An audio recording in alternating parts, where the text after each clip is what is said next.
දැන් ඔයාගෙන් ප්‍රශ්න 3ක් අහන්නම්.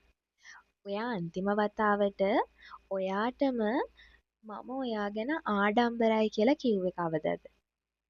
ඔයා අන්තිම වතාවට ඔයා වෙනුවෙන්ම කාලය වෙන් කළේ කවදාද? ඒ වගේම ඔයා අන්තිම වතාවට ඔයාටම ආදරය කළේ කවදද? මේ ප්‍රශ්න 3ට උත්තර දෙන්න අමාරු නම් මේ වීඩියෝ එක ඔයා වෙනුවෙන්මයි. මොකද අද අපි කතා කරන්න යන්නේ ජීවිතේ වෙනස් කරන්න පුළුවන් නමුත් පාසලෙන්වත් කවදාවත් අපිට උගන්වලා නැති ඉතාම වැදගත් පාඩමක් ගැන. තමන්ටම ආදරය කරන්න ඉගෙන ගන්න එක ගැන. අවසානය වෙනකම් බලන්න. සමහර විට මේ වීඩියෝ එක ඔයාගේ ජීවිතය ගැන හිතන විදිය සම්පූර්ණයෙන්ම වෙනස් කරයි. ඔයා කවදා හරි රෑක තනියම ඉඳගෙන හිතලා තියෙනවද? ඇයි මම මේ තරම් උත්සාහ කරනකොටත් මට සතුටක් දැනෙන්නේ නැත්තේ?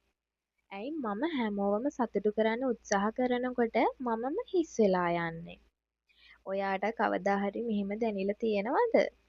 මේ වීඩියෝ එක අවසානය වෙනකම් බලන්න. මොකද අද මම කියන්න යන්නේ ඔයාගේ ජීවිතය වෙනස් කරන්න පුළුවන් එකම දේ ගැන. අපි හැමෝම ආදරය හොයනවා. පවුලෙන්, යාළුවන්ගෙන්, ආදරය කරන කෙනාගෙන්, සමාජයෙන්. ඒත් අපිට අමතක වෙන එකම කෙනා තමයි අපිම. ඒ නිසා තමයි සමහර අයට හැම දේම තිබුණත් හිත හිස් වගේ දැනෙන්නේ. මම ඔයාට පොඩි කතාවක් කියන්නම්. එක්තරා ගෑනු ළමයෙක් හිටියා. එයා හැමෝටම උදව් කළා. හැමෝවම සතුටු කළා. කවුරු හරි කතා කළොත් දුවලා ගියා. නැහැ කියන්න දැනගෙන හිටියෙම නැහැ. ඒත් හැම රෑකම එයා නිදාගත්තේ අඬලා. මොකද ඇය හැමෝටම ආදරය කළා. ඒත් එයා කවදාවත් එයාට ආදරය කළේ නැහැ. ඔයාටත් මේ කතාව ඔයාගෙම වගේ පේනව නේද? තමන්ට ආදරය කිරීම කියන්නේ තමන් පරිපූර්ණයි කියලා හිතන එක නෙවෙයි. වැරදි තිබුණත්, කඳුළු තිබුණත්, බිඳුණු හීන තිබුණත් මම තවමත් වටින කෙනෙක් කියලා තමන්ම පිළිගන්න එක. අපි ගොඩක් වෙලාවට අපිව අනිත් අයත් එක්ක සසඳනවා. සමාජ මාධ්‍යේ අර කෙනා කාර් එක ගන්නවා, තවත් කෙනෙක් විවාහ වෙනවා, තවත් කෙනෙක් රට යනවා, තවත් කෙනෙක් ලස්සන ෆොටෝස් දානවා. ඊට පස්සේ අපි හිතනවා මගේ ජීවිතේ මොකක්ද? ඒත් ඔයා දකින්නේ ඔවුන්ගේ ජීවිතේ හයිලයිට් එක විතරයි. ඔවුන්ගේ අඬපු රෑවල් ඔයා කවදාවත් දැකලා නැහැ. ඔවුන්ගේ අසාර්ථක වීම ඔයා දන්නේවත් නැහැ. ඒ නිසා ඔයාගේ ගමනම විතරයි. තව දෙයක්. ඔයා ඔයාටම කතා කරන විදිය ගැන කවදා හරි හිතලා තියෙනවද? වැරැද්දක් කළාම මට බෑ, මම වැඩක් නෑ, මගේ හැමදේම නරකයි. ඒත් ඔයා ඔයාගේ හොඳම යාළුවට කවදාවත් එහෙම කියනවද? නෑ නේද? එහෙනම් ඔයා ඔයාටම ඒ විදියට කතා කරන්නේ ඇයි? තමන්ට ආදරය කරන කෙනෙක් හොඳට නිදා ගන්නවා. හොඳට කනවා. ශරීරය ගැනත් සැලකිලිමත් වෙනවා. අවශ්‍ය වෙලාවට විවේකත් ගන්නවා. අවශ්‍ය නැති තැන්වලින් ඈත් වෙනවා. ඒක දුර්වලකමක් නෙවෙයි. ඒක ශක්තියක්. ඒ වගේම අපි තවත් වැරදි දෙයක් ගැන හිතනවා.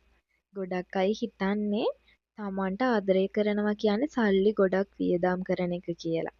මිල අධික ඇඳුම් ගන්න එක කියලා.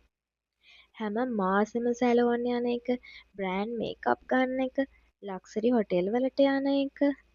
මේවා තිබුණොත් තමයි තමන්ට ආදරය කරන්න කියලා හිතනවා.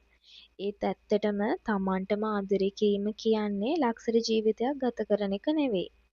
තමන්ටම ආදරය කරන එක කියන්නේ හොඳට නිදා ගන්න එක, වෙලාවට කෑම කන එක, ප්‍රමාණවත් වතුර බොන එක, ශරීරය චලනය කරන්න ටිකක් ඇවිදින්නවත් යන එක, හිතට නිදහසක් දෙන ටික වෙලාවක් නිහඬව ඉන්න එක. ඉතින් වැරැද්දක් වුණාම තමන්ටම සමාව දෙන එකත් අපි අපිට ආදරය කරන දෙයක්. මේ දේවල් කරන්න සල්ලි ගොඩක් ඕන වෙන්නේ නැහැ. ඕන වෙන්නේ එක තීරණයක් විතරයි. මතක තියාගන්න. ඔයා අද ජීවත් වෙන ශරීරය ඔයාට තියෙන එකම ශරීරය.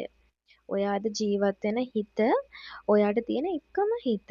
ඒ නිසා ඒ දෙකම ආදරයෙන් බලා ගන්න. මොකද self love කියන්නේ අනිත් අයට පේන්න කරන දෙයක් නෙවෙයි. ඒක ඔයා වෙනුවෙන්ම ඔයා කරන දෙයක්. ඒක ඇත්තටම නිහඬව කරන පොරොන්දුවක්. ඒ පොරොන්දුව අද ඉඳලවත් ඔයත් ඔයාට දෙන්න. මතක තියාගන්න. හැමෝම ඔයාට කැමති වෙන්නේ නැහැ. හැමෝම ඔයාව තේරුම් ගන්නෙත් නැහැ. ඒක සාමාන්‍යයි.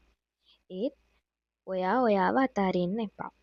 අද ඉඳලා ඔයා ඔයාගේම පොරොන්දුවක් ගන්න. කවදාවත් ඔයාට වෛර කරන්න එපා. වැරදි වුණාම නැවත නැගිටින්න. ඔයාගේ හීන අතාරින්න එපා කවදාවත්ම.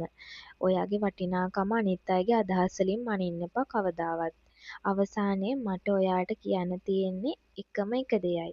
මේ ලෝකේ ඔයා වගේ තවත් කෙනෙක් නෑ. ඔයාගේ හිනාව, ඔයාගේ හිත, ඔයාගේ හීන ඒ හැමදේම අද්විතීයයි. ඒ නිසා තමන්ව අඩුවෙන් නොසලකන්න. තමන්ට සමාව දෙන්න. තමන්ව පිළිගන්න. තමන්ට ආදරය කරන්න. මොකද ඔයාගේ මුළු ජීවිත කාලයම ඔයත් එක්ක ගත කරන්න වෙන්නේ ඔයාටම තමයි. ඒ නිසා අනිත් හැමෝටම කලින් ඔයා ඔයාගේ හොඳම මිතුරා වෙන්න. ඔයා අද මේ වීඩියෝවෙන් යමක් ඉගෙන ගත්තා නම් කමෙන්ට් එකේ අද ඉඳන් මම මට ආදරය කරනවා කියලා ලියන්න. මේ වීඩියෝ එක තවත් කෙනෙක්ගේ ජීවිතය වෙනස් කරන්න පුළුවන්. ඒ නිසා ෂෙයා කරන්නත් අමතක කරන්න එපා. channel එක subscribe කරලා මාත් එක්ක දිගටම එකතු වෙන්න. බොහොම ස්තුතියි.